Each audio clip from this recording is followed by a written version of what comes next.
how I viewed power about 1989. There was a book I read by a man named Gary Zukav called Seat of the Soul. And in Seat of the Soul, he defined what is true power, what is authentic power. And his definition of authentic power, meaning the kind of power that can never be taken from you.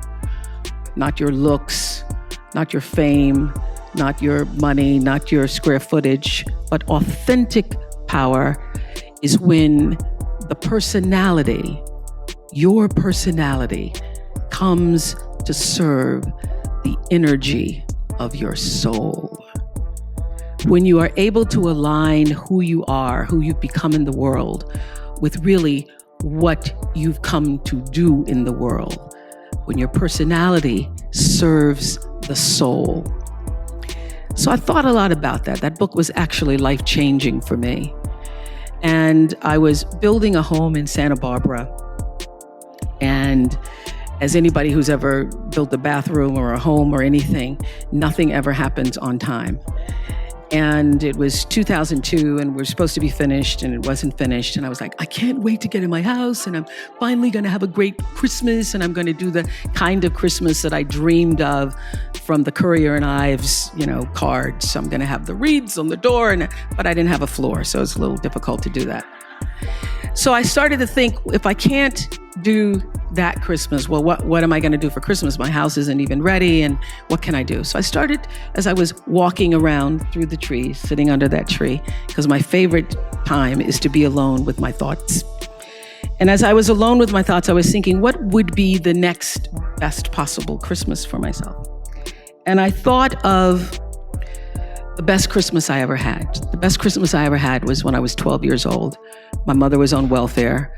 I was living with my mother and a half brother and sister in Milwaukee. And my mother called me, the oldest, into a room to say, we won't be having Christmas this year.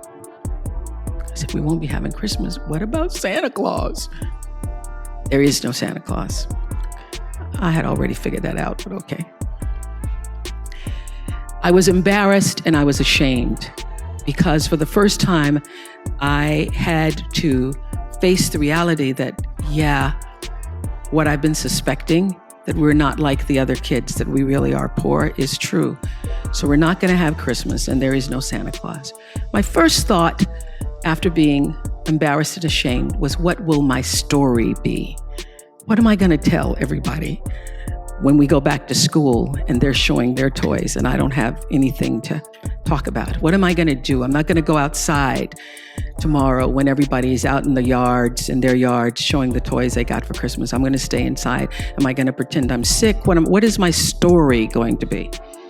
Well, late that night, some nuns showed up at our house and they brought a basket of food and they brought toys for my brother and my sister. And I was overwhelmed with joy that those nuns showed up, not because they brought me a Tammy doll when I really wanted a Barbie doll.